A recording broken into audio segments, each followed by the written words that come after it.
How are you? You know where I'm going? I'm going down to do my laundry at the laundromat. Want to come along? It's kind of a nice day out today, isn't it?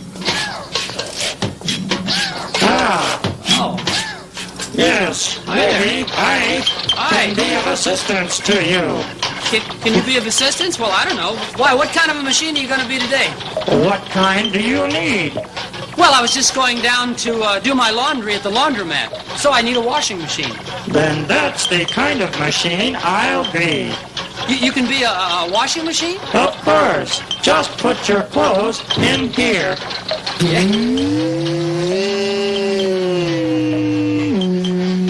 You sure it's okay, huh? Of course. All right.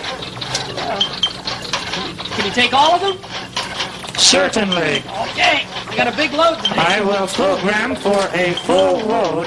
Okay, there you are. Well, what's going on here? Oh, hi, Oscar. Well, I was just going down to the laundromat to do my laundry, and Sam said he'd do it for me. He's going to be a washing machine today. Isn't that great? If you have any laundry, I'll do it for you. Oh, no, not my laundry.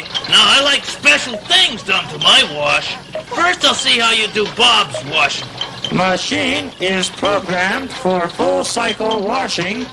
Will begin. Hey, that's terrific, Oscar, isn't it? I don't have to get down to the laundromat anymore. Mark. It's a good idea. Hey, you have to be that noisy. You sure are noisy. You have to be that noisy when you're washing? If you want your laundry done, you must have noise. You must have what? You must have noise. Oh, that's awful noisy. I kind of like the noise. You like it? I don't like it. It's too noisy. I'll be back later when you're finished, okay? Hey, you know, you're pretty good.